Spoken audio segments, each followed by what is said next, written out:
Welcome to the Cycle Show 2009. We're on the Tri247 stand and I'm with Hollie Avil, the recently crowned under-23 world champion. Sounds pretty good, doesn't it?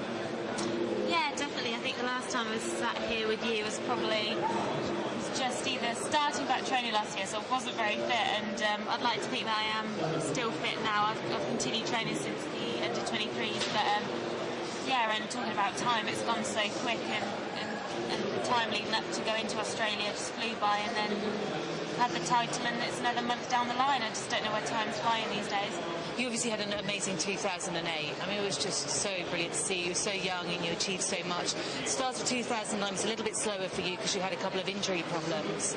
So to wrap it up with a World Championship title, it was absolutely brilliant. And I don't know if you'd imagine sort of going into the race whether it was going to be as you made it look quite easy. Put it that way. Yeah. Well, it wasn't really.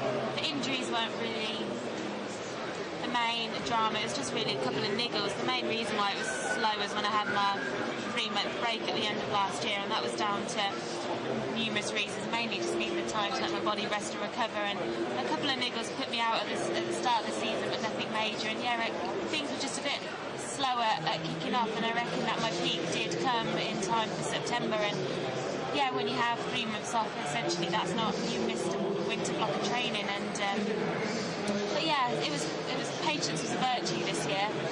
Definitely, I knew that I trust Ben, my coach, and he knows me inside out. So we knew that it was perfectly timed. You couldn't have got it better.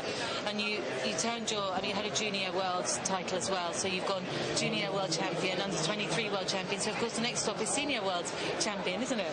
Well, it would be perfect if I had another 2-year gap, and 2011 would be the perfect year to get a senior world champion, but it's going to take a lot of hard work, and especially with the series and having to peak for so many races. But I'm going to get stuck into the series next year and see what I can do with that. Yeah, definitely. You're at the show with Garmin, with your sponsor.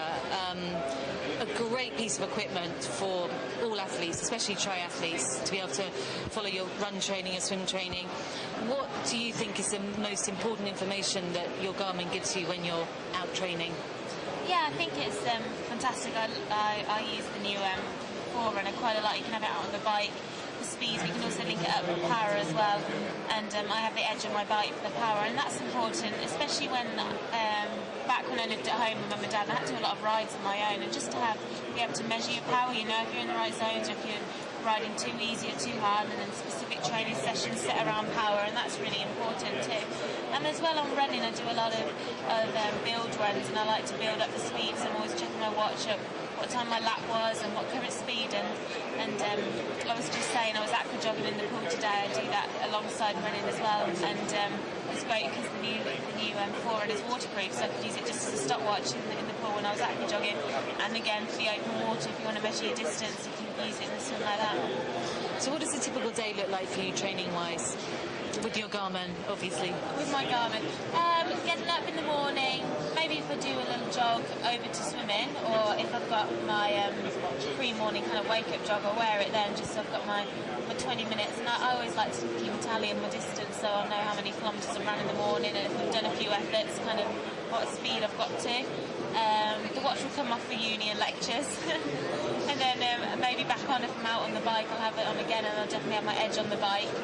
And then if I do a run off the bike, it's great, especially with the multi-sport function on the new Forerunner. Means I can do grip sessions and get all the data too.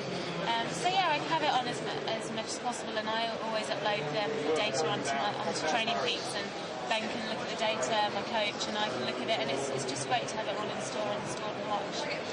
So we're at the end of 2009. Time really flies, doesn't it? Because it's incredible to think that a year's gone since Beijing.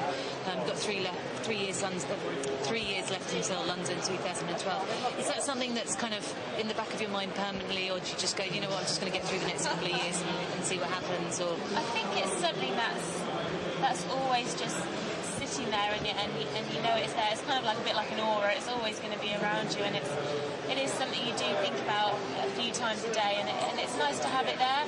But I think as well, you can't focus on it too much, because it would drive you mad. All you've got to focus on is each month as it comes, each day as it comes, and do what you can in each of those days. And definitely it's all about the long term too, but not just 2012 for me, 2016, and hopefully 2020, and 2024 I'll be 34, so maybe squeeze another one out. Oh, but yeah, absolutely. Yeah, it could be a long career, and definitely. Oh, I can't wait till London comes around, and it's going to fly around so quick. It will. Time does fly, doesn't it? So, World Championship Series next year, that's your main goal at the moment?